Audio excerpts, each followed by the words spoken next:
Ici Radio Courtoisie, la radio libre du pays réel et de la francophonie. Vous écoutez le libre journal de la nuit de la France profonde, dirigé par Thibaut de Chassé, assisté de Gabriel, diffusé en direct mardi 6 septembre 2016 de 21h30 à 23h. Il est diffusé en différé vendredi 9 de 21h30 à 23h également, puis à la demande sur le site internet de Radio Courtoisie. Ce libre journal est réalisé par Benoît.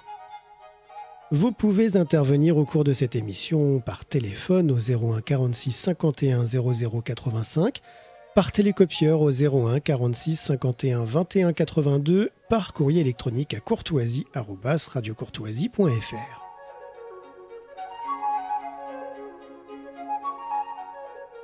Madame, mademoiselle, monsieur, bonsoir. Pour cette nouvelle édition du Libre Journal de la France profonde, nous allons changer un petit peu de thématique. Les thèmes qui ont été abordés jusqu'alors étaient tournés vers la philosophie et la politique. Mais ce soir, dans cette émission, nous allons discuter de ce qui arrive dans nos assiettes. Voilà, évidemment, on pourra toujours tisser des liens avec le monde de la philosophie ou de la politique. Mais ce soir, ce sera très concret et puis un petit peu original. Voilà. Et quand je dis discuter, je pense à mes invités, mais aussi à vous, chers auditeurs. N'hésitez pas à nous faire part de vos remarques ou de vos questions au fil de l'émission. Alors, à ma gauche, autour de cette table du studio de Radio Courtoisie, Gabriel, qui me fait le plaisir de nous assister ce soir. Bonsoir Thibaut, bonsoir à tous. Ensuite, nous avons Pierre Delaubier, qui est enseignant, auteur, et qui va nous donner tout à l'heure une chronique. Bonsoir Pierre. Bonsoir Thibaut. Le thème de votre chronique ce soir? Ce sera sur l'Église pendant la Grande Guerre. Parfait. Et puis, enfin, l'invité spécial de ce jour, Quentin Delmont, qui est distributeur de fruits et de légumes, distributeur enraciné. Voilà. Bonsoir Quentin. Bonsoir. Alors Quentin Delmont, merci d'être présent ici ce soir, parmi nous. C'est la première fois, je crois, que vous passez à la radio. Tout à fait. Bon, nous sommes très honorés que ce soit... J'essaierai d'être à la hauteur. Avec nous, mais bien sûr, je n'en doute pas. Vous vendez des fruits et des légumes à Paris, dans le 15e arrondissement. Alors nous pouvons peut-être donner l'adresse de votre boutique. Oui, effectivement, je vends des fruits et légumes de saison au 17 rue de l'Amiral Roussin. Voilà, donc à Paris 15e, c'est juste à côté de Cambronne ou métro la Cambronne. mode Piquet-Grenelle. Voilà, votre boutique s'appelle la Lune des Moissons, c'est ça? Lune des Moissons, pour Lune être plus des précis. Moissons. Voilà, très bien, non. Poétique. Poétique. La Lune des Moissons, c'est la pleine lune de septembre. Ah, très bien. Nous allons parler un petit peu de tout ça. Alors, cette boutique, quand est-ce que vous l'avez ouverte? Alors, j'ai ouvert cette boutique en 2013, en juin 2013. Et donc là, j'ai entamé la 4e année. Ah, mais très bien. Bravo, vous avez franchi le seuil, le cap fatidique des 2 ans que beaucoup de boutiques nouvelles ne franchissent pas, malheureusement. Je pense que vous avez quand même rencontré un certain nombre de difficultés avec cette aventure commerciale. Innombrables. C'est pas évident. Et ça ne s'arrête jamais, il y en a toujours. Ouais, de quel ordre? Alors administratif Oui, bien sûr, administratif, commercial parfois, par moment, oui. Mais surtout administratif, essentiellement. Ah oui, il faut être très motivé en France aujourd'hui pour entreprendre. Après, il y a des contraintes auxquelles nous sommes soumis et qui sont on peut rien y faire malheureusement, c'est la météo. Voilà. Ah oui, bien sûr, voilà. Ça, c'est votre spécificité, parce que justement... Je crois que nous sommes 3 commerçants sur 4, puisque peut-être pas Gabriel. Moi, je ne suis plus commerçant, mais je l'ai été. Oui. Donc, je pense que c'est assez rare. Oui. Oui, alors vous êtes tributaire de la météo. Bon, alors ça, nous allons rentrer avec ce thème un peu dans le vif du sujet. On pourra en parler si vous voulez, oui. Bien sûr, oui, c'est très intéressant. C'est un sujet compliqué et assez vaste, celui de l'alimentation et des problèmes de l'agroalimentaire, la comparaison entre les techniques modernes et les techniques traditionnelles qui commencent à revenir un petit peu à la mode.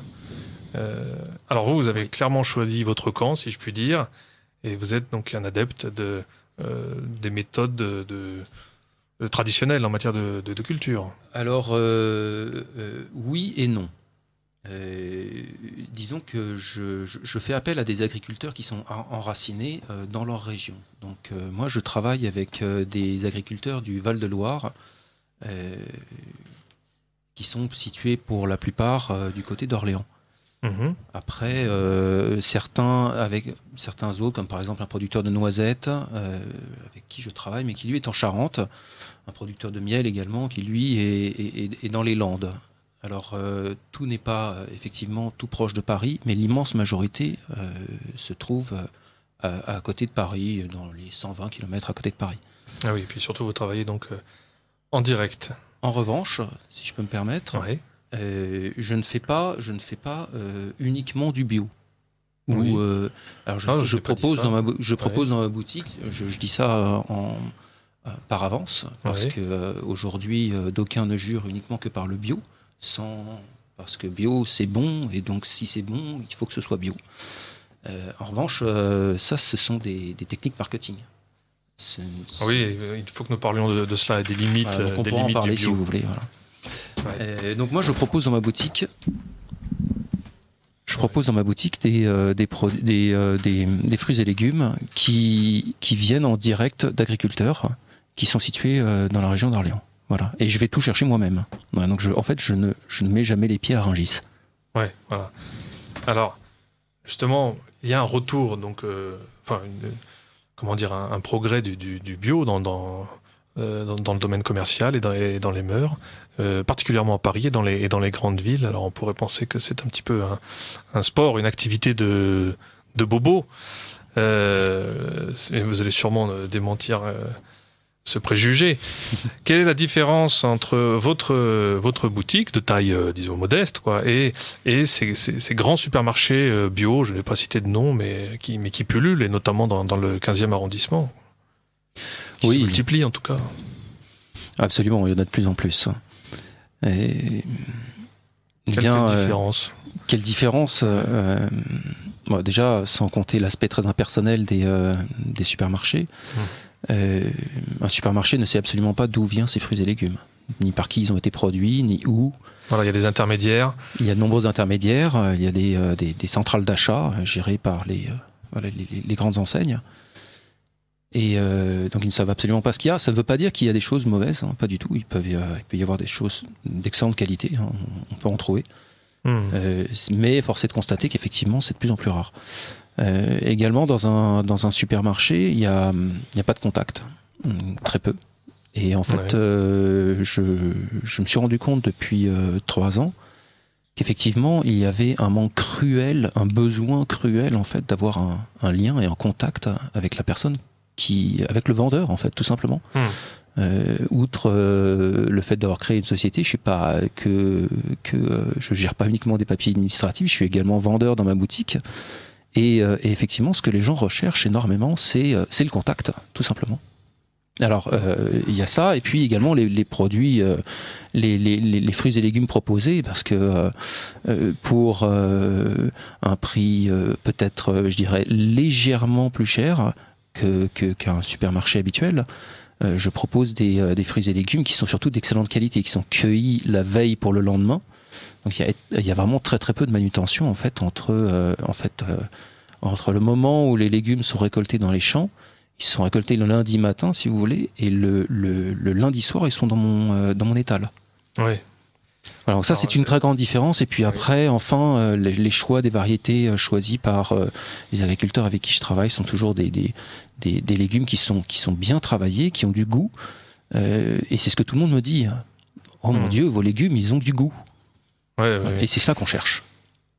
Alors, donc il y a cette dimension du conseil qu'on peut retrouver donc beaucoup plus facilement dans une boutique de taille à taille humaine, j'allais dire.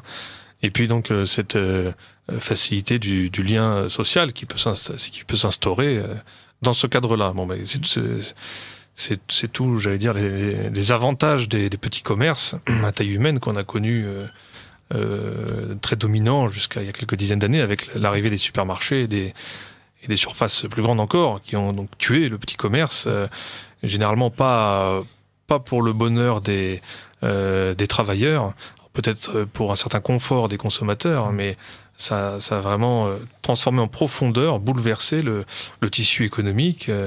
Oui. Et ça a contribué largement à déshumaniser les villes.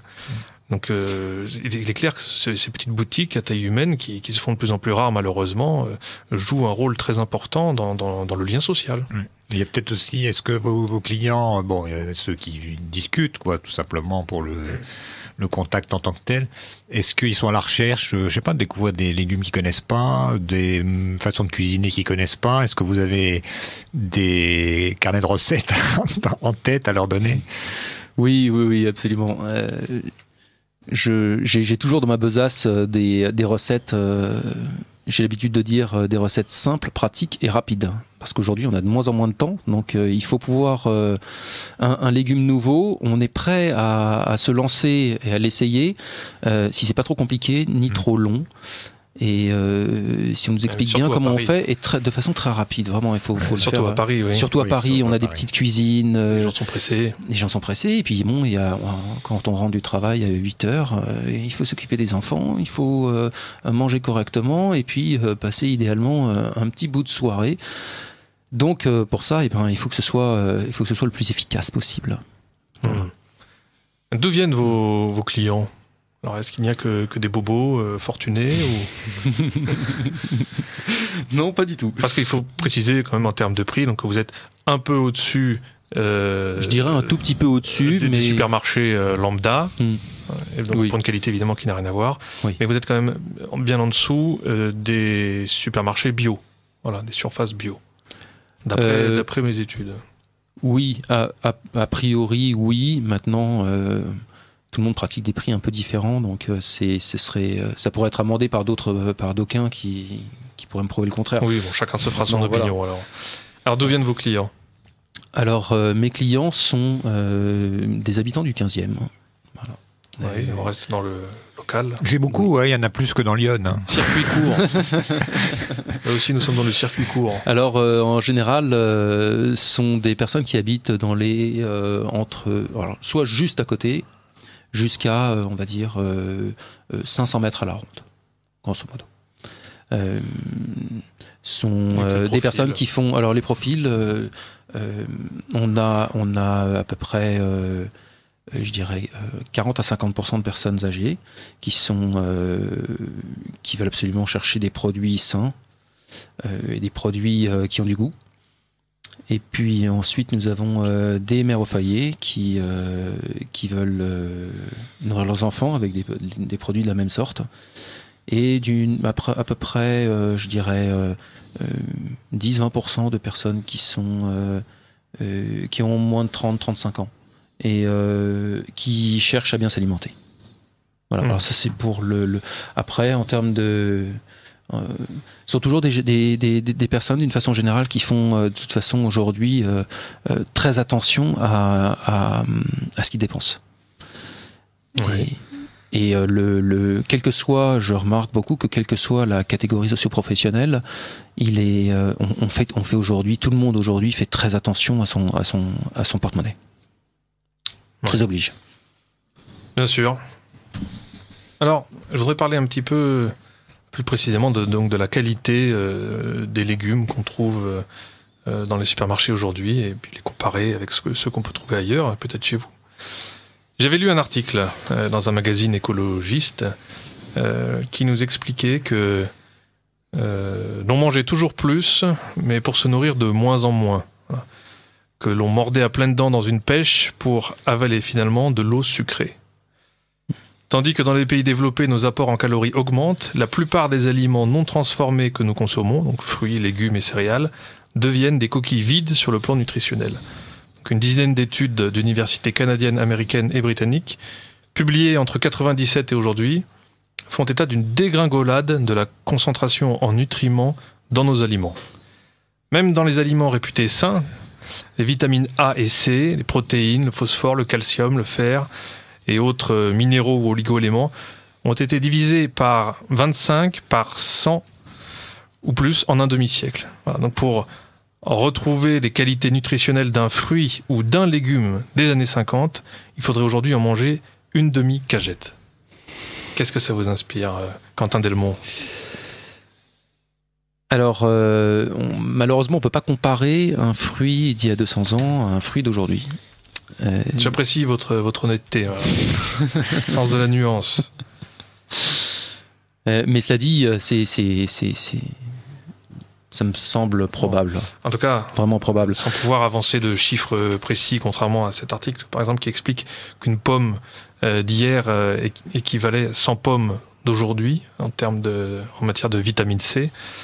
Il y a quand même quelque chose d'a priori logique, c'est que quand on cueille des produits avant qu'ils soient arrivés à maturité, en accélérant en plus de façon un peu artificielle leur développement, on peut supposer qu'ils n'ont pas eu le temps de faire le plein de tous ces éléments précieux qui les constituent normalement. Je peux vous donner un exemple si vous voulez. Ah oui. Par exemple, prenons une pomme. Les pommes, aujourd'hui, on va les sélectionner pour qu'elles soient belles, juteuses, croquantes. Et on va les sélectionner uniquement pour cet aspect-là. Et on va les retrouver dans nos étals, et elles vont être rutilantes, belles pour les yeux, surtout pour les yeux, parce que tout compte, de ce qui compte aujourd'hui, surtout, c'est les yeux. Oui. L'apparence. En revanche, donc on les sélectionne pour faire en sorte qu'elles soient, que la peau soit pas trop dure, qu'elle ait un bon goût, qu'il y ait que la différence entre l'acidité et le taux de sucre de la pomme soit bien équilibrée. Voilà. Et en revanche, ce qu'on oublie, c'est que lorsque la pomme, elle va tout mettre en fait dans ces aspects-là du fruit. Mais en revanche, elle va rien mettre dans sa propre protection. Puisque les pommes s'auto-protègent, le corps humain s'auto-protège contre les virus extérieurs. Les pommes, elles font pareil, les prunes font pareil, tous les fruits et légumes font pareil.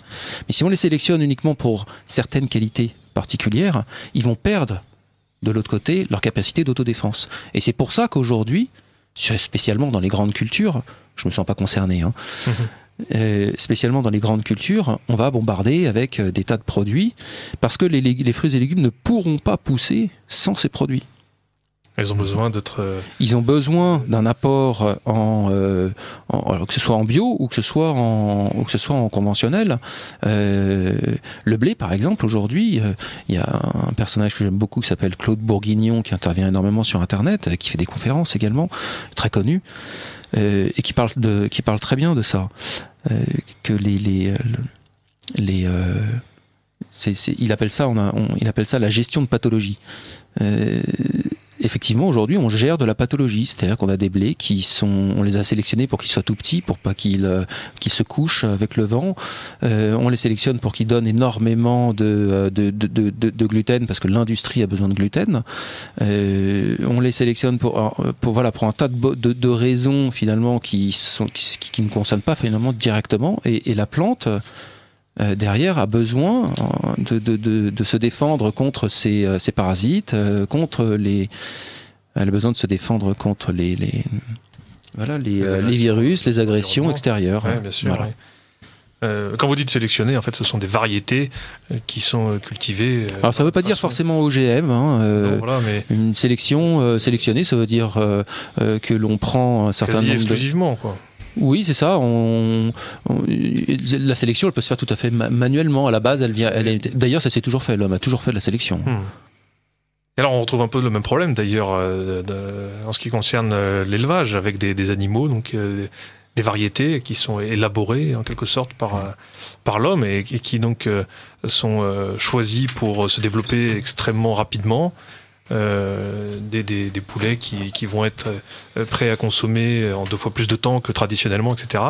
Des animaux difformes, quoi, qui ont des problèmes physiques, etc., qui sont handicapés et qui vont donc développer davantage de chair plus vite, et qui, à côté de ça, auront besoin d'être gavés d'antibiotiques pour pouvoir résister, puisque ce sont des organismes déséquilibrés et défaillants, mais on a choisi d'abord la productivité, la rentabilité. Oui. Bon, c'est le problème du capitalisme triomphant et impitoyable, qui mène à l'industrialisation de tous les domaines. Oui. Et pour revenir à la question que vous posiez, effectivement, on voit bien aujourd'hui le succès des compléments alimentaires. c'est bien qu'effectivement, il y a quelque part, on a beau manger et se nourrir de plus en plus, et finalement, on voit bien aujourd'hui que on est toujours obligé de continuer on est de plus en plus obligé, et beaucoup de Français sont obligés de prendre des compléments alimentaires, ce qui prouve bien qu'effectivement, quelque part, il y a un déséquilibre. Oui, tout à fait. À propos de circuits courts, nous avons une question un message d'un auditeur. Gabriel, je vous laisse faire. Alors, donc c'est un auditeur qui d'abord vous félicite, Quentin, pour votre site internet qu'il allait regarder, sur lequel on voit les agriculteurs avec qui vous travaillez. Oui, tout à fait. Je peux rappeler d'ailleurs l'adresse de votre site internet, oui. Si vous me la donnez. www.lunedesmoissons.com. D'accord, voilà. Je ne savais même pas qu'il y en avait un. J'apprends des choses ce soir. Voilà. Et donc la question de notre auditeur, c'est est-ce que les AMAP ne risquent pas de faire concurrence aux boutiques comme la vôtre? Alors, définition peut-être, rappelons ce qu'est une AMAP pour nos auditeurs. Alors une AMAP, c'est une association pour le maintien d'une agriculture paysanne. C'est un concept, je crois, qui vient du Japon à la base, me semble-t-il, qui s'est développé il y a une trentaine d'années, une vingtaine ou trentaine d'années, et qui a fini par venir jusque chez nous. Le concept, je crois que c'est très connu, mais je vais vous le rappeler si vous voulez. Le concept, c'est que un agriculteur se lance en bio, en général en bio, pour se faire... la banque en général, donc lui demande d'avoir des clients. Et pour être sûr de pouvoir se lancer, il a besoin d'avoir donc l'accord de ses clients. Donc ils vont s'inscrire à l'année et payer soit une mensualité. En général, ils payent à l'année, ils payent par chèque au début de l'année. Et en contrepartie, l'agriculteur doit leur fournir un panier de fruits et légumes toutes les semaines, qu'il livre ou dans un point donné. En général, c'est ça. Donc c'est du direct. C'est du direct producteur. C'est un concept qui est très utile pour certains types de personnes qui sont attachées à ce genre de distribution. Donc c'est intéressant, et puis c'est aussi un moyen de soutenir les agriculteurs. Oui, tout à fait. Les pauvres ont un peu des bâtons dans les roues parce que un seul agriculteur ne peut pas tout faire en fait, et c'est pour ça qu'il y a beaucoup de personnes qui appartiennent à des AMAP et qui en sortent un petit peu déçus à certains moments parce que justement il n'y a pas suffisamment de diversité, ou bien parce que on peut se retrouver avec des paniers qui sont bourrés de courgettes et la semaine d'après encore des courgettes et la semaine d'après encore, donc on en distribue autour de soi. Et ce qu'il faut savoir, c'est que l'agriculteur il peut pas tout faire malheureusement, il est pris par le temps. Et il est obligé de travailler avec d'autres agriculteurs qui vont pouvoir lui fournir en fait d'autres fruits et légumes. Le hic, c'est que l'agriculteur, je crois, ne peut en aucune manière distribuer plus de 15% de la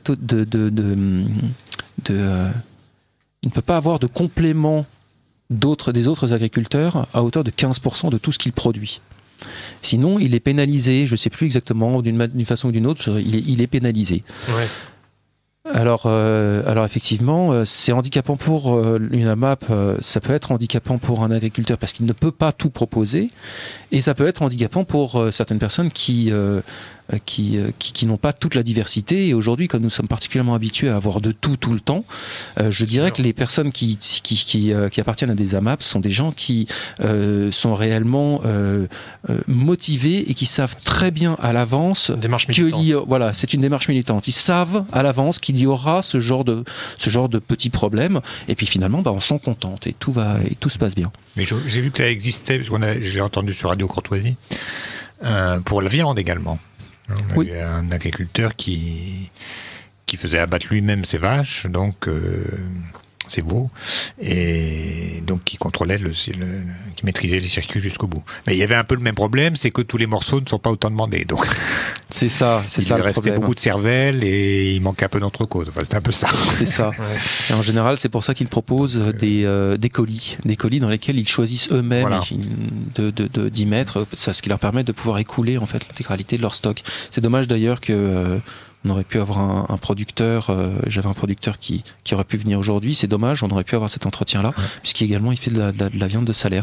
Mais une prochaine fois. Oui. Mais en tout cas, Mais juste pour terminer, finir de répondre à la question d'autres auditeurs, il y a effectivement les AMAP, il y a d'autres systèmes qui se mettent en place. Je peux dire des noms Oui. ou bien bon, il y a la ruche qui dit oui, c'est un système sur Internet qui fonctionne bien et qui plaît à beaucoup de gens. Il y a également de nombreuses boutiques qui se créent actuellement à Paris et ailleurs en province, partout en France. Il y a une véritable dynamique parce qu'il y a une demande effectivement et moi personnellement je me sens pas du tout en concurrence, au contraire je pense que l'objectif c'est le bien commun, en tout cas mon objectif. Après bon évidemment il faut vivre mais mon objectif c'est que nous remplacions les supermarchés finalement. oui, bon, parce que le problème des supermarchés, c'est qu'ils sont dans une logique de rentabilité, de profit, voilà. Et donc la santé publique n'est pas leur priorité. C'est difficilement compatible, en effet, la recherche du profit et puis Les actionnaires. Et c'est le problème, en effet, c'est l'actionnariat et puis le regroupement, puisque finalement aujourd'hui, nous avons une poignée de multinationales qui contrôlent intégralement notre alimentation. Oui, De tout la à fait. semence au supermarché. Oui. Et 80% des aliments que nous consommons ont subi un processus industriel. Moi, je pense que Oui. les petites questions des AMAP donc, qui viennent d'être évoquées montrent quand même que le commerce, c'est une vraie plus-value. La vente directe, c'est bien, Ouais. mais on se rend compte quand même les commerçants qui Mais peuvent oui, avoir plusieurs produits, etc. C'est évidemment, une c'est une activité utilité, qui n'a rien de Ça, parasitaire. Si ça a toujours existé, en bien effet, sûr. c'est pour rien. Et le marché ou le marchand sont quand même des gens qui rendent des services aux producteurs. Alors, Oui. si l'organisation est mauvaise, ils peuvent les plumer. Bon, ça c'est une chose. Oui, mais, tout à fait. Il faut avoir une certaine déontologie, c'est certain. D'autant plus que, si je peux me permettre, sans vouloir, mes très chers agriculteurs, avec qui je m'entends très très bien, qui sont des amis pour certains, sont des gens qui en général savent très mal vendre leurs produits. Ah. Et On peut pas avoir tous les talents. non, absolument. On peut, c'est-à-dire qu'on peut produire très bien. On peut faire des choux-fleurs, des asperges, des cerises d'excellente qualité, mais ne pas être capable de les vendre pour autant, ou de savoir les vendre, ou de savoir les conseiller. Oui, tout à fait. Alors, puisque vous commencez à énumérer certains légumes, décrivez-nous un petit peu, s'il vous plaît, ce que l'on peut trouver dans votre boutique, parce que moi, j'y ai découvert des produits totalement insoupçonnés de ma part. Comme beaucoup de gens, j'imagine. J'ai découvert qu'on redécouvre, ou on découvre tout simplement des légumes étonnants. Je pense aux cerfeuilles bulbeux que vous avez chez vous, au panais, et puis à des courges très variées, de formes et de couleurs extrêmement diverses, saugrenues parfois. Enfin, Oui. Parfois ma femme en rapporte à la maison, donc je suis stupéfait, et puis ensuite je me régale une fois que c'est cuisiné. Quels sont un petit peu ces légumes qu'on ne trouve pas ailleurs, que vous proposez dans les boutiques comme les vôtres? Alors, oui, effectivement, je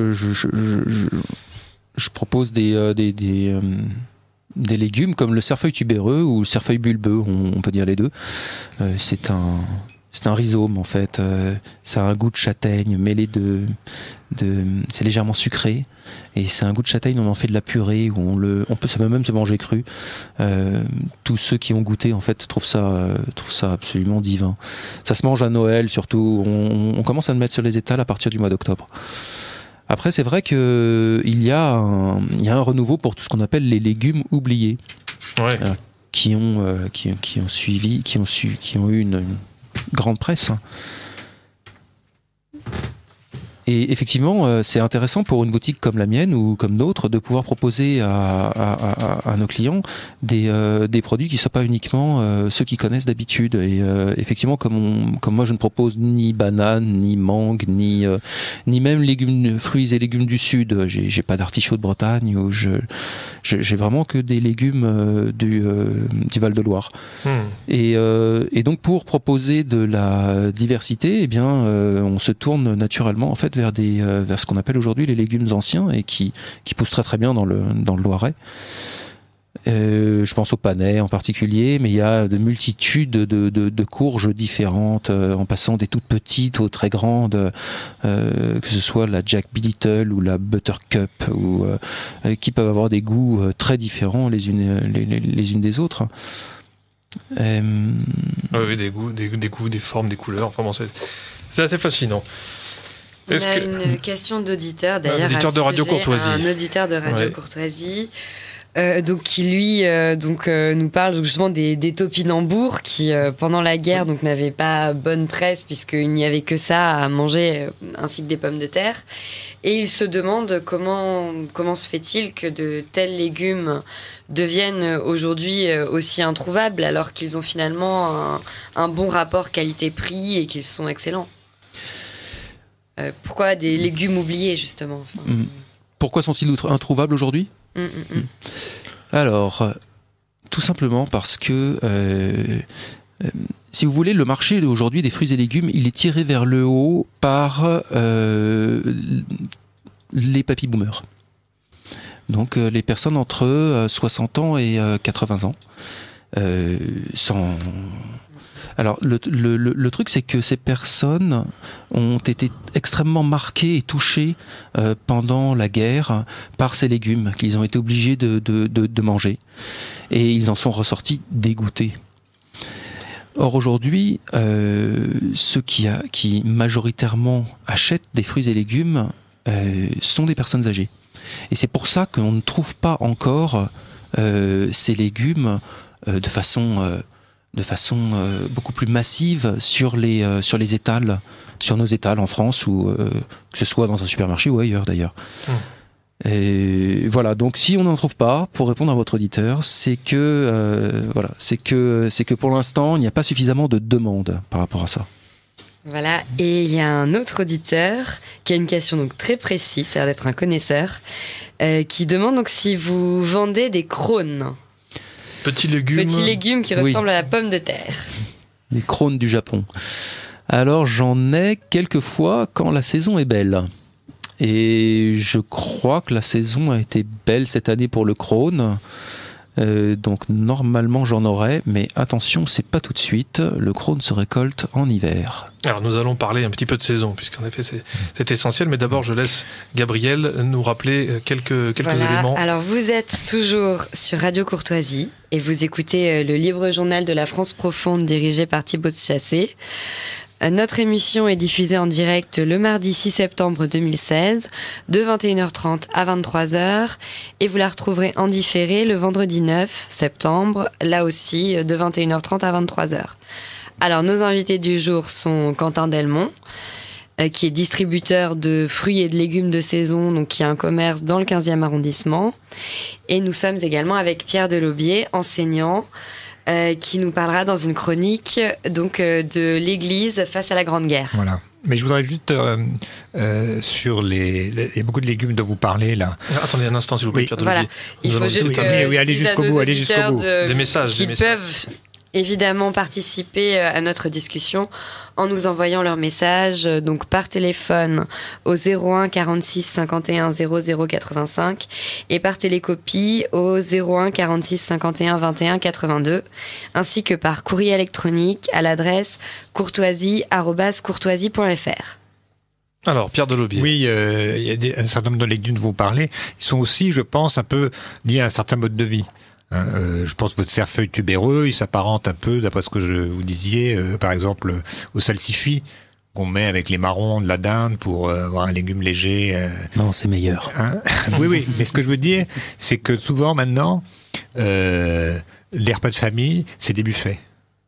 Alors moi, je plaide pour le repas de famille où on s'assoit pendant 4 heures avec beaucoup de bouteilles et des gros plats avec de la sauce, des légumes variés. Beaucoup de choses. Et je pense que ça aussi, c'est quelque chose qui joue sur la consommation. Et là, on va peut-être effectivement avoir un peu des légumes différents parce qu'on va avoir un beau plat de viande et donc on veut des beaux légumes avec, etc. Et je trouve que l'éternel buffet, moi, je suis pas encore papy boomer, mais j'aime pas être debout, j'aime bien être assis, comme on a mangé beaucoup. Et personnellement, je n'ai jamais vu de buffet. Nous, on est toujours assis. Voilà. Mais après, je suis pas représentatif forcément de. Il faut manger un peu moins entre chaque repas, un peu de famille. Alors Quentin Delmont, parlez-nous un petit peu, s'il vous plaît, de saison. L'importance des saisons, pour vous, c'est important Ah oui, bien sûr, oui, bien sûr. Alors c'est important déjà pour notre organisme. Oui. C'est pas pour rien qu'on a des fruits et légumes en hiver, en été ou au printemps, en automne. C'est que notre organisme a besoin de ces fruits et légumes qui nous sont proposés à tel moment dans l'année. Et pourquoi on mange peu ou pas de noix ou de noisettes en plein été? Tout simplement parce que c'est bourré d'oléagineux et que notre corps n'en a pas besoin pour affronter l'été. Au contraire, en été, il détoxifie, il évacue, et en hiver, en arrivant à l'hiver, à l'automne, il a besoin de recharger les batteries et surtout d'accumuler un peu de gras pour faire face à l'hiver, et donc il lui faut des oléagineux comme des noix ou des noisettes. Donc à travers cet exemple, il est pour moi extrêmement important de manger uniquement de saison. Et c'est vrai qu'aujourd'hui, on est confronté à la possibilité d'avoir de tout le temps dans tous les supermarchés et puis alors, de France et de Navarre. Les fruits et légumes que l'on veut consommer à n'importe quel moment de l'année, donc loin de leur saison, du coup sont victimes davantage de processus chimiques pour pouvoir arriver dans nos assiettes, être conservés, etc. Sont cultivés en général de vous façon pensez aux tomates en plein mois de janvier, par exemple? Oui, voilà, exactement. Oui. Alors, on peut produire des tomates en plein mois de janvier, même au nord de la Loire. On peut le faire. Ouais. Mais les pieds de tomates ne sont plus dans la terre. On les met dans des bains d'eau dans lesquels on met des solutions en fait d'azote et de ce qu'on appelle le NPK. L'azote, la potasse, ce dont on estime que la plante a véritablement besoin pour pousser, en oubliant d'ailleurs totalement tout le système microbien qui entoure en fait les plantes.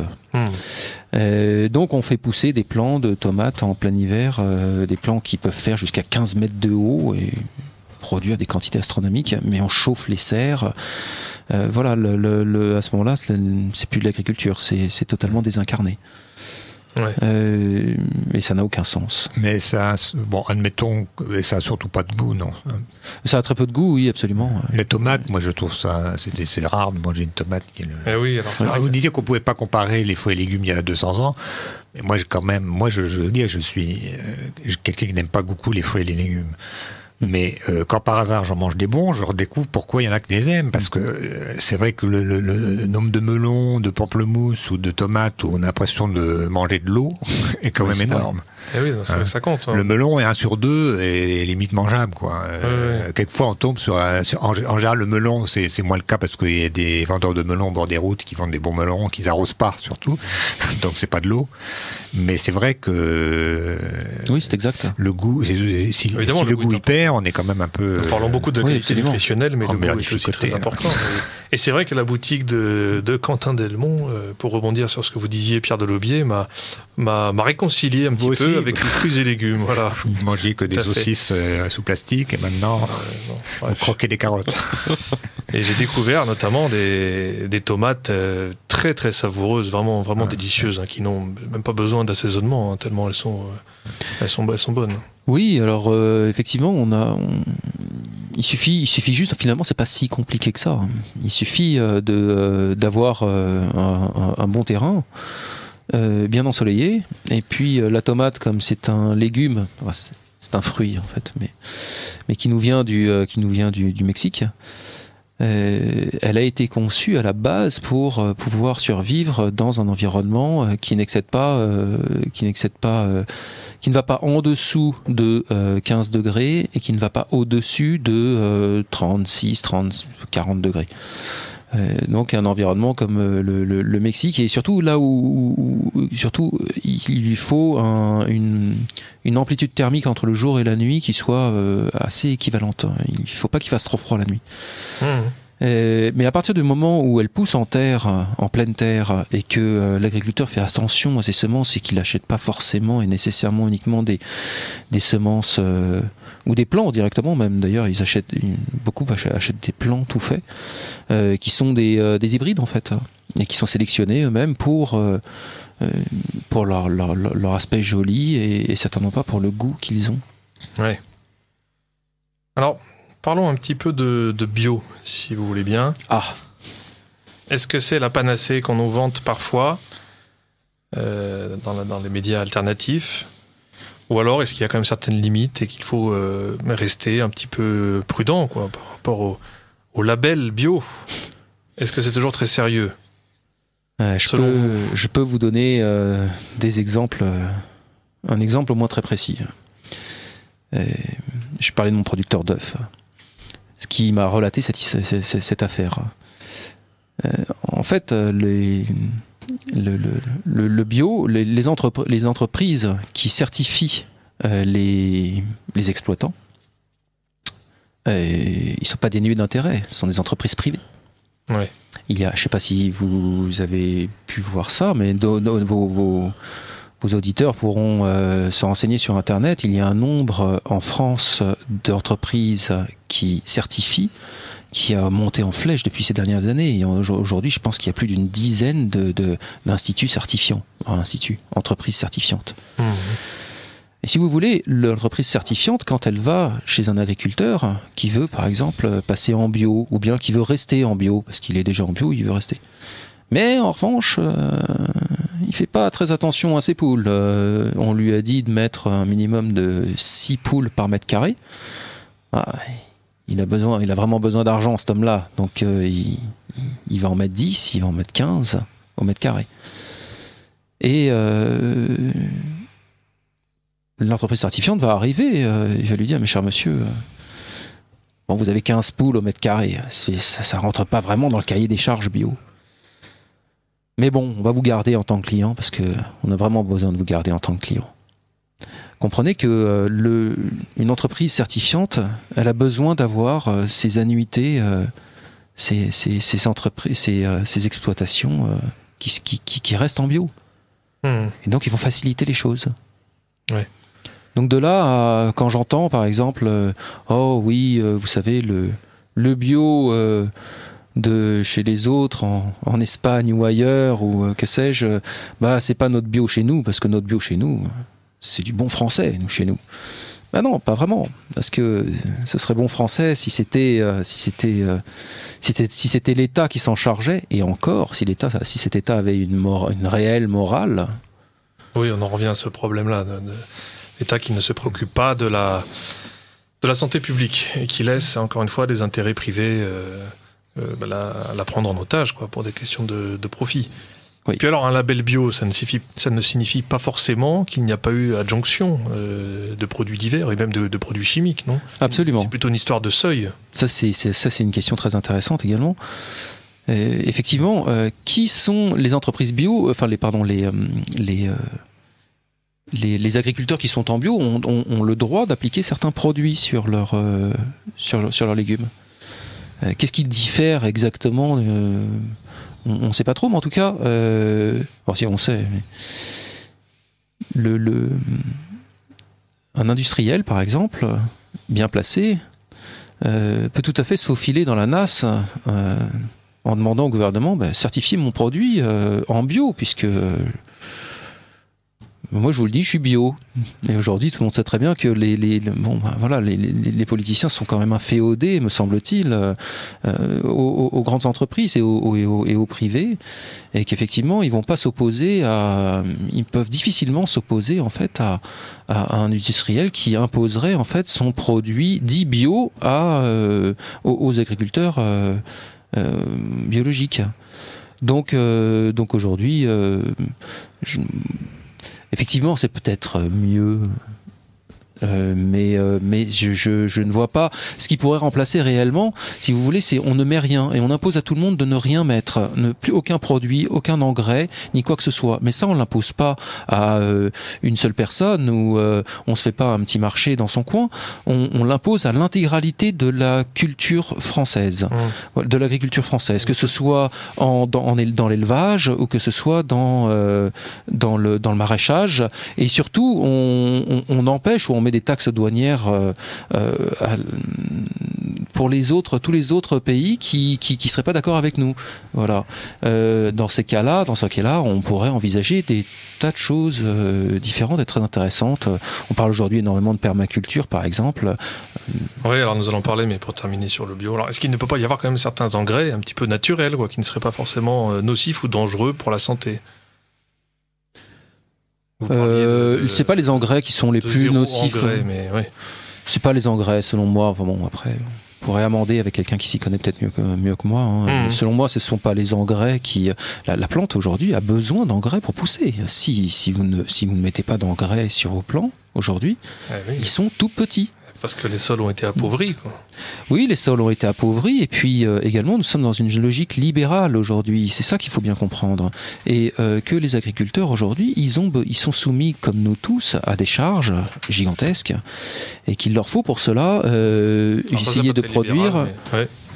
Essayer de produire le plus rapidement possible, ou en essayant de... Alors s'ils doivent passer l'immense majorité de leur temps à désherber, par exemple... Eh bien, ça fait chuter la quantité de légumes produits. Donc, je parle d'une façon générale, je parle pas forcément me concernant, mais je pense que tout le monde est touché par ça. Et alors, en parlant d'appauvrissement des sols, je lisais, sous la plume de Lydia Bourguignon, agronome et fondatrice du laboratoire d'analyse microbiologique des sols, je lisais qu'après-guerre, les sols de notre territoire contenaient 4%. De nos territoires, en fait, c'est la Beauce, autant pour moi. Les sols de la Beauce contenaient 4% de matière organique en moyenne. Aujourd'hui, ce taux est inférieur à 2%. Et alors, ça a des conséquences, et donc c'est principalement dû aux insecticides et à certains engrais qui minéralisent la matière organique, qui la brûlent et qui la consomment trop vite. Alors, ça a des conséquences sur la production, évidemment, de légumes. Pas uniquement, c'est aussi dû au remembrement, c'est aussi dû à l'utilisation de machines agricoles, à la façon dont ils les utilisent. Des machines de plus en plus énormes qui tassent le sol. Oui. Mais absolument, ils ont tout à fait raison. Ça a des conséquences. Ça a des conséquences dans d'autres domaines aussi. Des inondations, par exemple, dramatiques que nous avons connues il y a quelques mois, là, fin mai, début juin. Les dégâts ont été aggravés par ce problème de sol abîmé. Oui. Donc il est certain qu'il a plu beaucoup, mais il y a eu un phénomène d'aggravation. Le sol a saturé très vite et plus rapidement qu'avant. Pourquoi est-ce qu'il sature ? À cause du bétonnage, évidemment, qui empêche la filtration, l'absorption. À cause de l'artificialisation des zones humides, de la disparition des haies, tout ça c'est selon l'agronome Jacques Capla. Et puis aussi donc ce problème d'appauvrissement en matière organique, c'est-à-dire en petites racines, en petites bêtes, et en particulier en vers de terre qui creusent des galeries et qui rendent le sol poreux, plein de petits trous, et qui lui permettent donc d'absorber de l'eau. Marcel Boucher, un agronome qui avait fait des études sur les infiltrations d'eau, a montré qu'un sol vivant pouvait absorber jusqu'à 300 mm d'eau par heure. C'est-à-dire beaucoup plus que ce qui est tombé pendant les quelques jours de fin mai. Voilà, donc les conséquences graves de mauvaises pratiques rural. Puisque vous disiez en début d'émission que vous vouliez faire un lien avec la philosophie. Ouais. Moi, je ferai un lien avec l'enseignement, par exemple. Hein. Moi, je suis pas du tout végétarien, hein, comme je l'ai dit, mais je mange des fruits et légumes, bien sûr, aussi, et des animaux. Mais nous vivons au milieu d'eux. Ce sont des êtres vivants comme nous. Hein. Quand on voit certains champs de blé qui ont l'air de chapes de ciment, on se dit, est-ce qu'on a envie de manger le pain qui en vient ? Moi, je pense que non. D'une certaine manière, ça explique un peu. Quand on voit des paniers de pommes, on croit qu'elles sont en plastique. Moi, je mangeais, quand j'étais petit, des petites pommes. Je les trouve jamais dans des petites pommes avec des petits traits rouges, etc. Il y avait des vers dedans. Elles avaient un côté complètement ratatiné, un côté excessivement grossi, etc. Elles étaient délicieuses. Elles étaient très acides. Elles faisaient des compotes délicieuses. Bon, parce qu'elles étaient sur des vieux pommiers qui n'étaient pas tellement, qui était un ancien verger dont on n'avait plus le temps de s'occuper. Et tout ça avait beaucoup de goût. C'est un peu de poésie. Moi, je pense que ça va avec les mots de l'éducation, de l'instruction, de l'éducation nationale, tout ce que vous voulez. C'est qu'on a oublié que les enfants sont des êtres vivants et qu'on s'étonne qu'on met 14 ou 30 enfants du même âge dans une même classe, qu'ils aient des aptitudes, des façons de réagir, des façons d'être différentes. Je pense aussi que les courgettes, le blé et les veaux sont des êtres différents qui ont besoin d'un certain environnement. Et quand la campagne commence à devenir moche, il y a un problème. Et quand on trouve quand maintenant vous avez des classes où il y a 10 enfants sur 30 qui ont un certificat médical parce qu'ils ne s'adaptent pas au collège unique, il faut dire qu'il ne faut pas le collège unique et donc il ne faut pas non plus l'agriculture unique. Ouais. C'est une conception finalement de l'homme et de la vie qui déshumanise tout et jusqu'aux courgettes. Voilà. Ouais. Le beau, le vrai, le bien reste lié, voilà, même dans ces domaines. Oui, exact. Et une petite anecdote à propos du bio, là, des labels bio, concernant l'agriculture biologique, hein, et concernant les vins, puisque maintenant donc, nous avons des vins bio, et j'avais travaillé un petit peu dans le vin il y a longtemps. Les vins de Bourgogne. Ouais. J'ai travaillé un peu dans le vin aussi. Alors, vous voyez, à une certaine époque. Il y a certains vins de Bourgogne maintenant qui ont le label bio, des vins bio, bourguignons. Ce qu'on oublie de dire, c'est qu'en Bourgogne, les parcelles sont petites, collées les unes aux autres, il y a une véritable mosaïque. Alors il suffit que l'un pulvérise des pesticides sur sa vigne pour que son voisin, qui lui n'en pulvérise nullement, récolte par ruissellement ou à cause des vents les produits chimiques du premier. Il aura quand même son label bio, évidemment, puisqu'il n'a pas fauté en lui-même, mais sa vigne aura quand même été atteinte par ces produits. Donc, pour souligner un peu les limites des labels bio. Oui, c'est vrai. Nous avons parlé un petit peu nous avons évoqué le terme de permaculture. Quentin Delmont, est-ce que vous pouvez nous en dire un peu plus pour les auditeurs de Radio Courtoisie ? Alors oui, je vais rappeler la définition de la permaculture. La permaculture est une méthode systémique et globale qui vise à concevoir des systèmes, par exemple des habitats humains ou des systèmes agricoles, ça peut être appliqué à n'importe quel système, en s'inspirant de l'écologie naturelle. Grosso modo, la permaculture consiste à arriver dans un endroit et à d'abord analyser en fait ce qu'on a en face de nous. Est-ce qu'on a de l'eau ? Est-ce qu'on n'en a pas ? Quel ensoleillement on a ? Quel type de bestiole on a, qu'est-ce qu'on a l'intention de faire de ce terrain, et voilà. Et l'objectif en fait c'est pas de modifier en profondeur tout le biotope du lieu. L'objectif c'est de travailler avec en fait, c'est de faciliter les choses, d'installer des plantes qui vont rester dans le sol, de savoir de travailler en fait avec son environnement. C'est ça la permaculture. Ce qu'on sait moins, c'est qu'aujourd'hui, elle a quand même aujourd'hui elle a bonne presse. Ce qu'on sait moins, c'est que la permaculture, ça met entre 15 et 20 ans avant de s'installer correctement sur un endroit. Ah oui. Il y a aujourd'hui de nombreux exemples, mais les personnes sont en train de... Je pense à un Autrichien, Il y a une vidéo en ligne sur Internet qui est excellente et qui, lui, s'est installé vraiment à 1200 mètres d'altitude et il lui a fallu 15 ans pour réussir à avoir un système en permaculture qui fonctionne à peu près correctement. Donc la permaculture, oui c'est ça, faut pas être patient et je sais pas si ça pourrait se marier correctement avec le système libéral qui nous entoure. En effet, c'est assez contradictoire avec la course au profit. Voilà. Tout à fait. Gabriel, je crois que nous avons des messages d'auditeurs. Oui, alors il y a un auditeur d'abord qui nous demande où il peut trouver des topinambours. Alors je ne sais pas si chez vous en avez. Chez moi. D'accord, on peut lui redonner l'adresse. Donc la Lune des Moissons. Lune des Moissons. Lune des Moissons. C'est au 17 rue de l'Amiral Roussin, dans le 15e. C'est alors j'ai pas pignon sur rue. De Paris. 15e arrondissement de Paris, j'ai pas pignon sur rue. Je suis dans une petite ruelle le long de Bricorama et du dojo de Grenelle. Il faut le préciser en effet, oui. C'est sur un trottoir, quoi. C'est au niveau du 17, il faut descendre un petit peu. C'est ça, c'est au niveau du 17, il faut descendre la petite ruelle qui mène au Bricorama et au dojo de Grenelle. C'est affiché, hein, mais il faut regarder un petit peu. Et vous me trouverez sur la gauche. Mais nous donnerons aussi un numéro de téléphone pour les auditeurs s'ils ont des difficultés. Nous rappellerons tout ça à la fin. Et alors un deuxième. Très bien. Et un deuxième auditeur qui, comme Pierre Delaubier, qui est très déçu par les melons. Voilà, alors avant, il parvenait à sélectionner un bon melon uniquement à l'odeur et il n'y parvient plus depuis quelques années puisque les melons donc, n'ont plus d'odeur et il se demande si c'est lié à une évolution de la culture du melon. Ah, bonne question.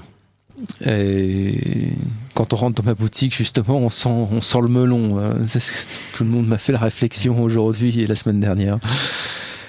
Oui, effectivement, je crains que, effectivement, on travaille de plus en plus. On revient à la même question que tout à l'heure, les sélections et pour avoir des beaux. Je sais pas exactement particulièrement concernant le melon ce qui se passe. Ce que je sais, c'est que j'en ai des bons.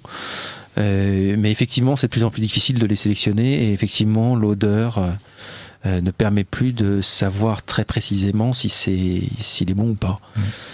Moi, en tout cas, moi j'ai découvert la ratatouille par une amie qui venait de Provence, donc qui a mis les bonnes herbes dedans, qui a fait quand même bien comme il fallait, et qui avait pris les légumes du potager du fermier voisin. Et qui lui m'a donné, et donc j'ai découvert que les légumes pouvaient avoir du goût, là ça va tenir en boîte, c'est vrai que c'est pas bon. Et lui m'a dit, il faut jamais arroser.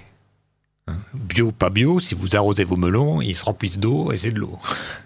Donc lui, il arrosait, c'était pour sa consommation personnelle, il devait juste donner un panier comme ça. Il disait, pour que les légumes soient bons, il ne faut pas arroser. Alors, il n'y a peut-être pas que ça, mais je pense que c'est quand même important. Faut arroser un peu quand même. Non, mais faut pas que ça crève. C'est quand même. Faut pas que ça meure. Il fait très très chaud, faut pas que ça meure. Mais il disait, si on n'arrose pas, c'est meilleur. Oui, mais c'est possible. Et puis après, il y a des techniques qui sont.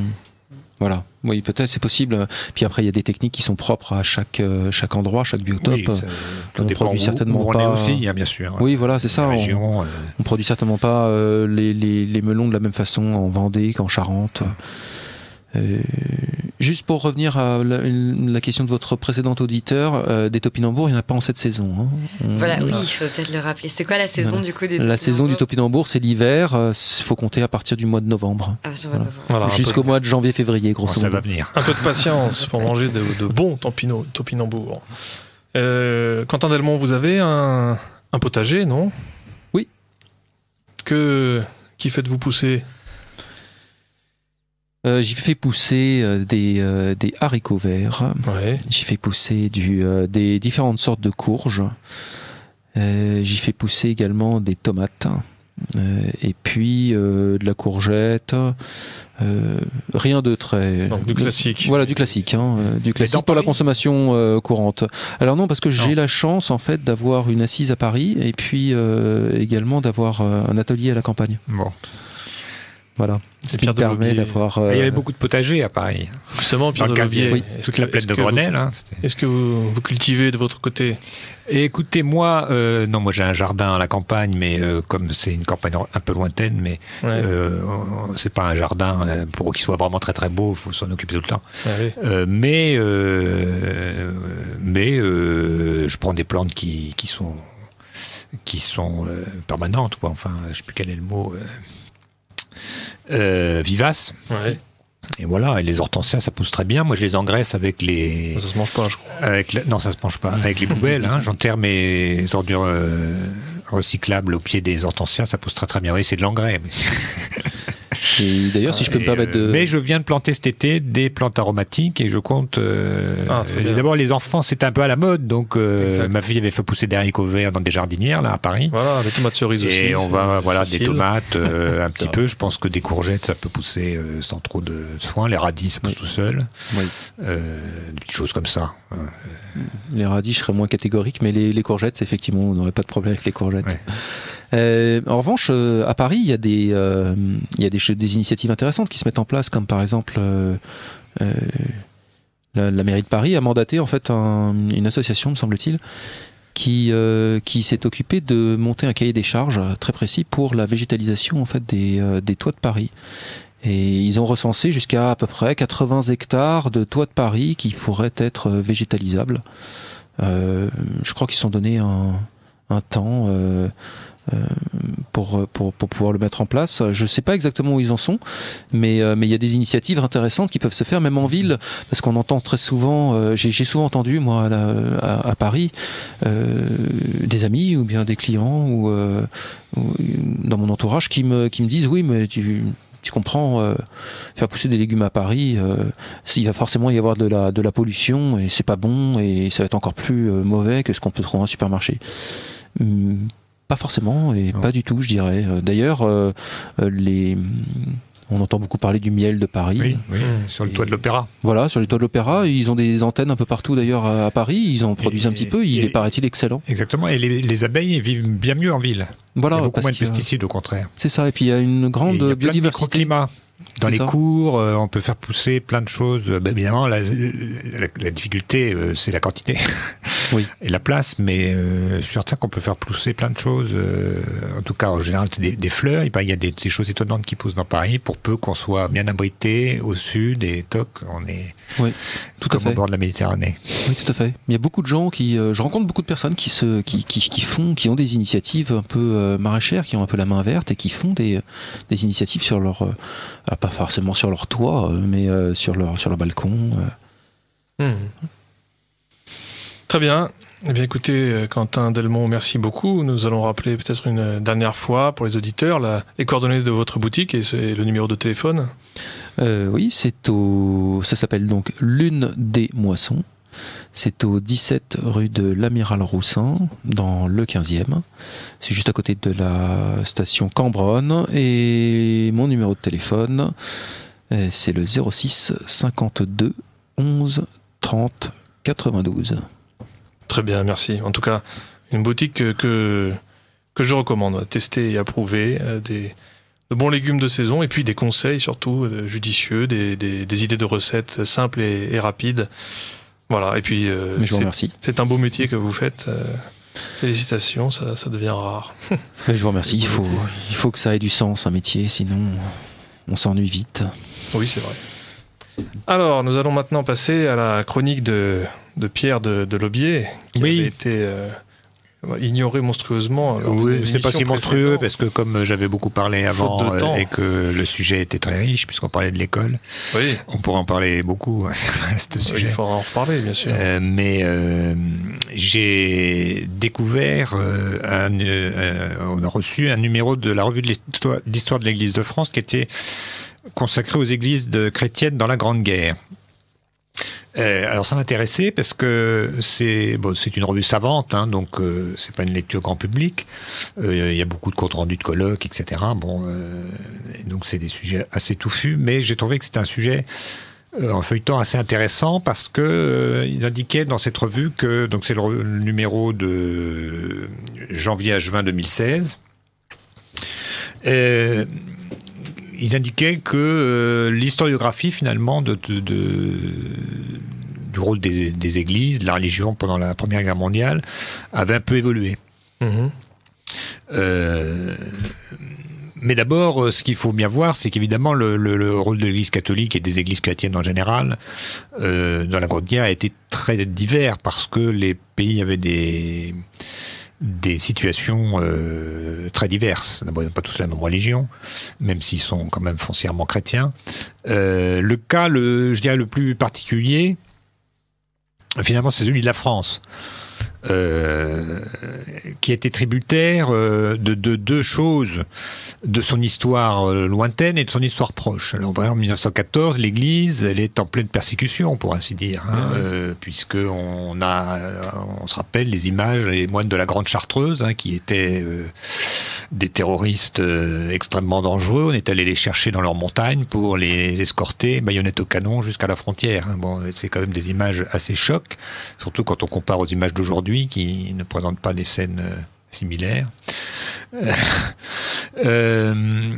Et donc, on aurait pu penser que finalement, les catholiques allaient ne pas être forcément solidaires jusqu'au bout d'un gouvernement que beaucoup honnissaient, d'autant plus que une bonne partie des catholiques étaient encore monarchistes, ou l'avaient été récemment en tout cas. Mais donc en 1914 s'est produit une union sacrée, donc en fait tout le monde, catholique, royaliste, républicain, etc., se sont ralliés autour du drapeau français pour l'union sacrée, c'est-à-dire la défense de la patrie. Par-delà l'affaire des fiches aussi. Et il y avait l'affaire des fiches, bien sûr, les catholiques qui avaient été mis à la... Ça a commencé dès 1885, donc ça a duré même... Très peu de temps après le ralliement préconisé par Léon XIII, quel remerciement.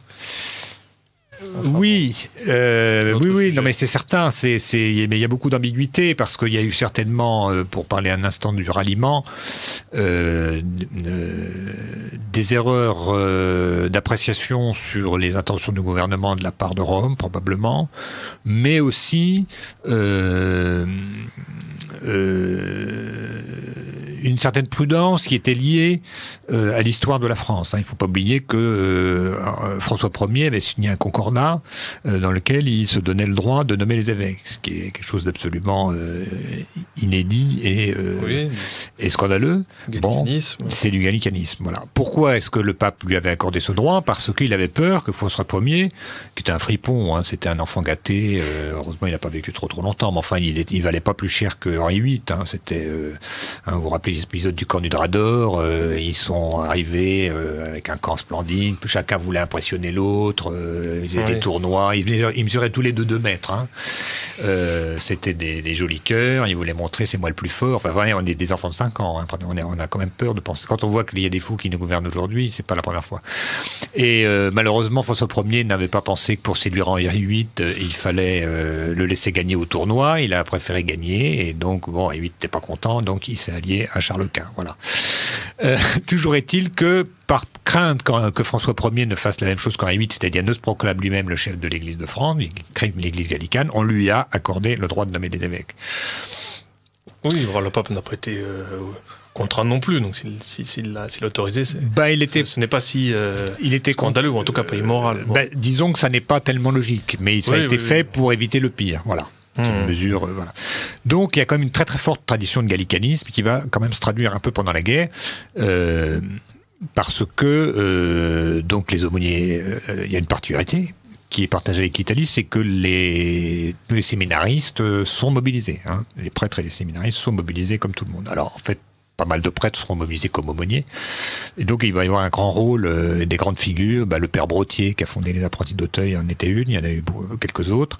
Des grandes figures d'aumôniers militaires. Il y a eu des aumôniers militaires également qui se sont distingués protestants et israélites. Mais en réalité, en France, il va y avoir... si vous voulez, les catholiques ont été pris dans la tourmente nationaliste et dans la volonté de revanche de la République, et du coup vont être absolument sourds et même réagir très très mal aux appels à la paix du pape. Il va y avoir très curieusement en France, où justement on vient de séparer l'Église et de l'État dans des conditions assez pénibles pour l'Église, une alliance volontaire du goupillon avec le sabre, qui sont d'ailleurs, souvent les sabres sont tenus par des catholiques, puisqu'ils réintègrent l'armée après l'affaire des Fiches, où ils retournent dans la hiérarchie normale, on arrête de les barrer, on enlève les francs-maçons incompétents, on les met à Limoges, et puis on met les gens compétents, comme Castelnau, dont on a parlé. Ça s'est fait dans l'urgence, oui. Pétain, etc. Donc, voilà. Mais ça ne va pas. En réalité, la persécution contre l'Église va continuer pendant l'entre-deux-guerres. Il va y avoir, après la guerre, ça va beaucoup se calmer. On va être reconnaissant aux catholiques d'être allés mourir dans les tranchées. On va être reconnaissant aux aumôniers catholiques, mais en réalité, c'est... 1500, excusez-moi, oui. Sur 9323 religieux sont revenus d'exil pour combattre, et 1571 d'entre eux vont perdre la vie dans les combats. Et donc en réalité, les persécutions, les conséquences des lois de séparation de l'Église et de l'État vont vraiment se terminer en 1940. C'est là il n'y aura d'ailleurs pas de loi, mais les congrégations enseignantes vont pouvoir retrouver leurs costumes, ne plus se cacher, etc. en 1940. C'est Herriot, en 1900... le nouveau président du Conseil en 1924, Édouard Herriot, qui annonce l'expulsion des congrégations, la suppression de l'ambassade auprès du Saint-Siège et l'application de la loi de séparation de l'Église et de l'État à l'Alsace et la Moselle. Voilà, ça ne va pas marcher d'ailleurs. Donc vous voyez, en France, il y a une résistance forte suite à cette annonce. Ah oui, les Alsaciens... et puis même des catholiques avec la constitution de l'association. Absolument. Et en Alsace, il y aura des morts. On ne dit pas ça, parce qu'il faut croire que tous les Alsaciens étaient contents de redevenir français. Bon, ça reste peut-être à vérifier. Enfin, je sais que vous êtes un peu alsacien, on pourrait en parler. C'est un peu un autre sujet. Donc en France, une situation très ambiguë où en fait, quand même, le monde catholique, et même avant la guerre, cette espèce de culte de la guerre, de l'appel à la guerre, on disait il faut une bonne saignée pour que le corps soit en bonne santé, a été relayé, y compris par les religieux. Donc il y a quand même, dans le monde catholique français, même dans l'Église, une adhésion au nationalisme français qui, à mon avis, est en partie l'héritier du gallicanisme. C'est-à-dire que le clergé français, il aime se regrouper autour de son roi, même s'il n'y a plus de roi, qui est devenu un président de la République, et se distinguer du pape. Et le pape va être même quelquefois insulté, y compris par des ecclésiastiques, quand il va faire des appels à la paix. Ah oui, d'accord. On a une situation tout à fait différente en Angleterre, évidemment, mais qui peut avoir certains rapports, c'est que l'Église est très institutionnelle. Puisque c'est la reine qui est chef de l'église anglicane. Bon, il y a la haute église, la basse église, l'église d'Écosse, etc. Tout ça est extrêmement anglais, très très très ambigu, mais c'est une église très institutionnelle, en quelque sorte. Les prêtres sont des fonctionnaires un peu, ils sont mariés, ils ont des enfants, ils vivent un peu comme le médecin, le vicaire, le juge, le commissaire de police, enfin ça fait partie de l'institution. Et ça va remettre un peu l'Église d'Angleterre devant le fond de l'Évangile quand même, où ils vont se dire, il y a un moment où là il se passe quand même quelque chose, donc ça, il y a eu un peu une redécouverte, et qui a d'ailleurs été également un peu changé la donne. D'abord a été assez favorable à l'Église catholique d'Angleterre, qui était moins institutionnelle, puisqu'elle n'était pas reconnue. Il ne faut pas oublier qu'en Angleterre, les catholiques n'avaient pas de droit civique avant 1887. Donc en fait, l'Église catholique a un peu stimulé l'Église anglicane, en montrant que c'était bien d'avoir des beaux vêtements liturgiques, de bien tenir l'Église, d'être digne et d'avoir une femme qui faisait des bonnes œuvres, mais que c'était pas que ça. L'Autriche a été le pays, et ça tient un peu à son histoire, ça tient même beaucoup à son histoire. En Autriche, en fait, pour moi, c'est quand même le pays où ça s'est le mieux passé, entre guillemets, pour une raison simple, c'est que l'Autriche a été un peu, même beaucoup à l'abri du délire nationaliste, parce qu'elle est composée de plusieurs nations. Attendez, je précise quand même que Vous utilisez ce soir abondamment le terme nationaliste et nationalisme dans une acception voilà, mais dans l'acception particulière l'acception de sentiment exacerbé de patriotisme. Voilà. De ce nationalisme de 1914, hein, qui est... Quand j'utilise ce mot, moi c'est dans une autre voilà, il y a beaucoup, sens. voilà, les mots sont un peu trompeurs. Bon, oui, c'est bien c'est dans ce contexte, c'est un mot ambigu. Hein, bon, même patriotisme, ça, c'est des mots. Bah, bon. Mais là, on voit bien que c'est un nationalisme qui devient vraiment un absolu. Voilà. Et pour certains catholiques français, la nation compte plus finalement que l'Église. Donc là, on a un peu à la limite. C'est une question délicate. C'est une question délicate. Je rappelle aux auditeurs que nous sommes sur Radio Courtoisie. Voilà. Pierre Delobier. Et donc en Autriche, il n'y a pas eu cette exaltation nationaliste parce que il y avait plusieurs nations. Donc il y avait d'ailleurs de ce fait, ce qui faisait l'unité, c'était le souverain. Hein, et il n'y a pas eu d'ailleurs de dissension, de désertion ou de mutinerie contre le souverain, hein, de la part des Croates, des Serbes. Enfin, les Serbes étaient un pays indépendant, mais il y avait quand même encore quelques gens qui étaient pratiquement des Serbes.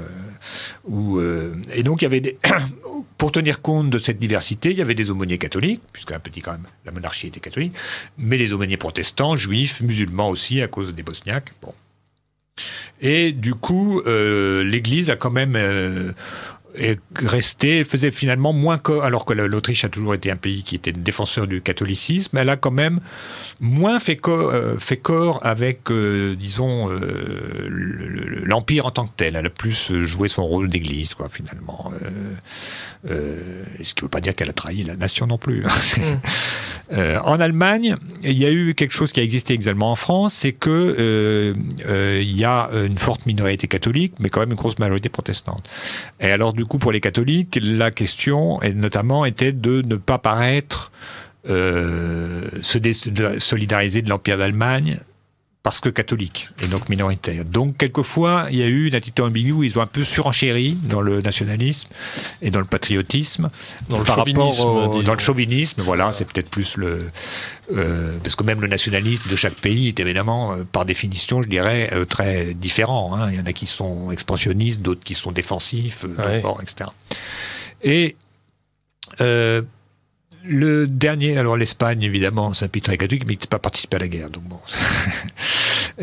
Mais il y a quand même un belligérant encore dont il faut parler. Alors, on peut parler rapidement quand même de la Russie, qui est où là c'est tout à fait différent parce que c'est encore là où l'Église et l'État font vraiment corps.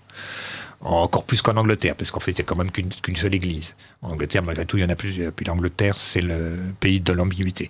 En Russie, c'est plus sentimental, mais c'est moins ambigu. Donc, on voit le tsar est le chef de l'église, mais on voit les soldats s'agenouillent devant lui, portent des icônes. Enfin, il y a vraiment une confusion un peu. Hein. L'église est vraiment soumise à l'État, dépend de l'État, du souverain en tout cas. Et donc, quand la Révolution est arrivée, elle a massacré tout le monde, le tsar, les aristocrates, les popes, enfin bon, tout est parti dans le même tourbillon, du coup. Hein. On n'a pas fait la différence, c'est un peu l'inconvénient de ce système.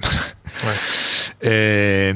Alors, il y a un dernier cas qui est l'Italie, qui a fait son unité 45 ans plus tôt, et qui est un pays, évidemment, quasi unanimement catholique. Alors, il faut bien voir que l'unité italienne, elle était faite sous l'influence de la charbonnerie, les carbonari, qui étaient des francs-maçons, hein, tout simplement. Oui. Et donc, dans un esprit anti-religieux tout à fait affirmé. Hein, oui, au détriment du Vatican. Vraiment. Et au détriment du Vatican. Physiquement, concrètement. Voilà, concrètement. Et du coup, il faut, quand on lit, je ne sais pas si vous connaissez cette bande dessinée merveilleuse, que la vie de Don Bosco par J.G., il y a au moins 3 fois des tentatives d'assassinat pur et simple contre quelqu'un comme Don Bosco, hein, qui est considéré comme dangereux. On voit les types, ils viennent avec des revolvers pour l'abattre, hein, donc c'est pas juste un combat d'idées. Hein. Et donc en Italie, par contre, le pape va jouer un rôle très particulier parce que il est italien et il est quand même l'évêque de Rome. Il est un évêque italien, tout en étant le pape. Donc c'est à lui que s'adressent les Italiens. On lui adresse notamment du monde entier, mais notamment d'Italie, des demandes. Alors c'est très intéressant de voir comment il réagit. Des demandes de prière. Et lui, il fait tout un distinguo en disant qu'il ne veut pas prier, répondre uniquement aux prières qui contiennent des éléments uniquement favorables à l'Italie. C'est-à-dire qu'il me dit, moi je ne prie pas forcément pour la victoire des armes de l'Italie, parce qu'il y a des catholiques dans les autres camps, je suis le pape de tous. Et donc il y a il réunit tout un classement, il ne retient dans les demandes de prière que les éléments qui sont plus liés à la foi catholique, universelle, c'est-à-dire que les gens qui ont peur de mourir ou qui souhaitent même préparer leur sacrifice, qui demandent qu'on protège leur famille, mais il dit, moi je ne demande pas si le type demande la victoire de son régiment, ça c'est moins de mon ressort, demander au général. Et donc il le fait un peu pour tous les pays, mais pour l'Italie c'est plus fort parce que quand même, malgré tout, la population italienne, elle n'est pas complètement franc-maçonnisée, donc pour elle le pape c'est quand même, puis c'est un Italien, maintenant on l'a oublié, mais enfin jusqu'à Paul VI, ça c'était automatiquement des Italiens depuis des siècles, donc pour eux ça comptait. Et alors ce qui ressort de tout ça un petit peu c'est que finalement cette grande guerre, souvent on l'a vue par la suite comme le début de la perte de l'identité chrétienne et de la foi chrétienne de l'Europe.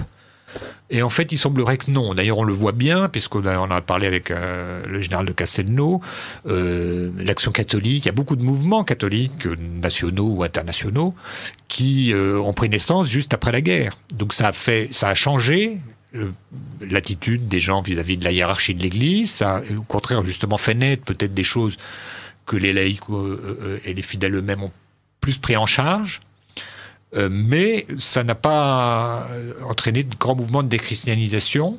En fait, c'est venu beaucoup plus tard. La Deuxième Guerre mondiale non plus, c'est venu en fait en même temps que mai 68. C'est le produit d'un peu de la civilisation dans laquelle on vit maintenant, plus matérialiste, mais en fait, c'est pas tellement lié à la guerre. L'histoire maintenant dit quand on regarde pas forcément les grandes analyses, mais les lettres, etc. Ça, au contraire, les gens en cas de guerre se rattachent à la religion. Alors évidemment, on pourrait dire, un massacre pareil, ça remet en cause le sens de la souffrance, etc. Bon, en même temps, l'Église, elle a vu passer la peste noire, la guerre de 30 ans, les grandes invasions et tout ce qui s'ensuit. Je veux dire, la souffrance, on l'a pas découverte en 14, ni en 40. Donc ce sont des questions qui existent dans la théologie, qui n'ont pas été...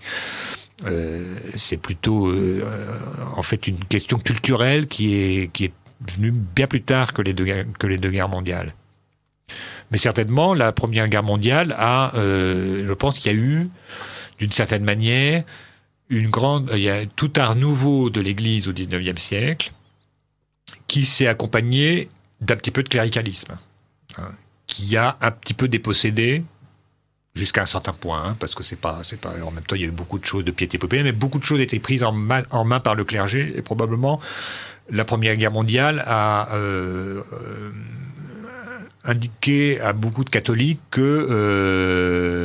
qui d'ailleurs souvent sont un peu détournés de l'action politique proprement dite, qu'il y avait quand même des mouvements à fonder, de laïcs, que c'était très important, des mouvements de jeunesse, des mouvements d'instruction, des choses comme ça, comme l'Action catholique. L'Action catholique en France. Et tous ces mouvements qui ont eu une très belle histoire et qui, justement, bien après la guerre, comme beaucoup de choses, ont un peu trahi leur mission, sont mis à devenir marxistes, etc.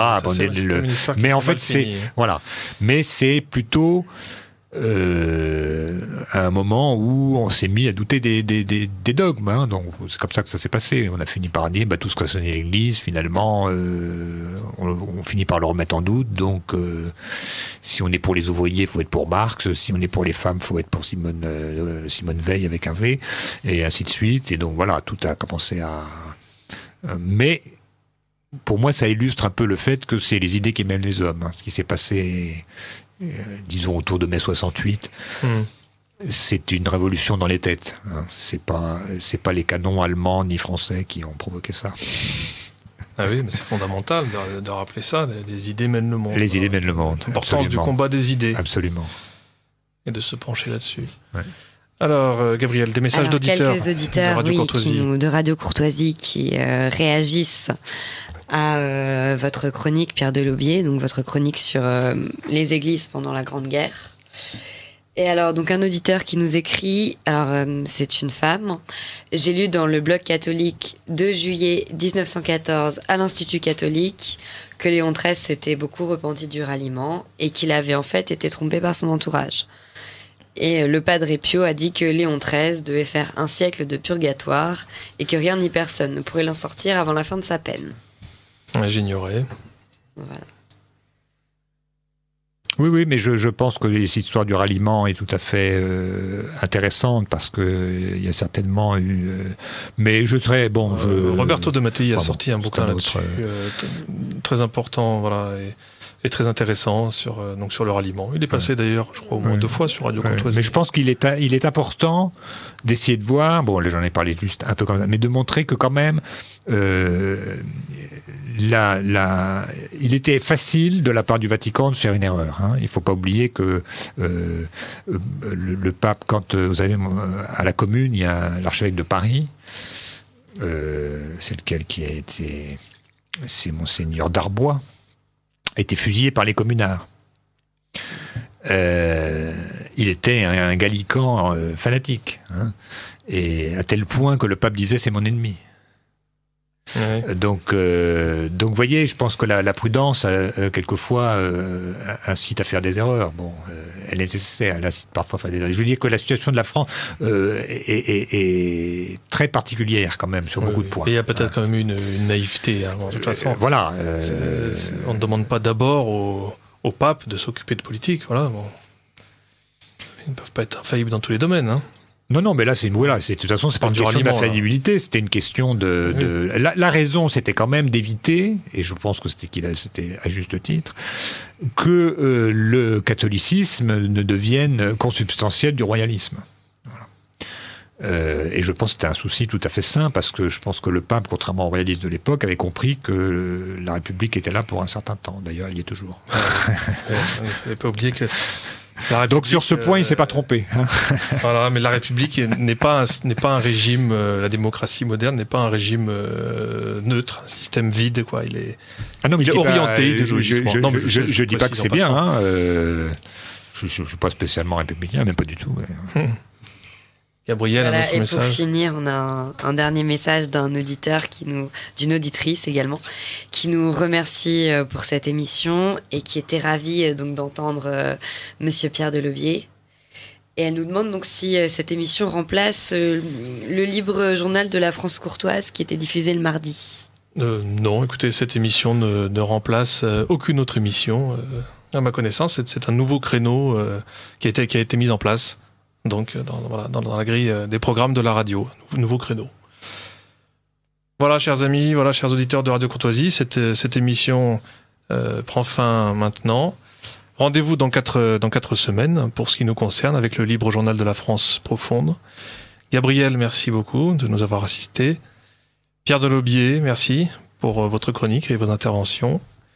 Quentin Delmont, merci encore. À bientôt dans votre boutique pour ce qui me concerne. Et puis peut-être donc pour certains auditeurs de Radio Courtoisie qui pourront se rendre dans le 15e. Je pense qu'ils ne seront pas déçus. Merci, à bientôt.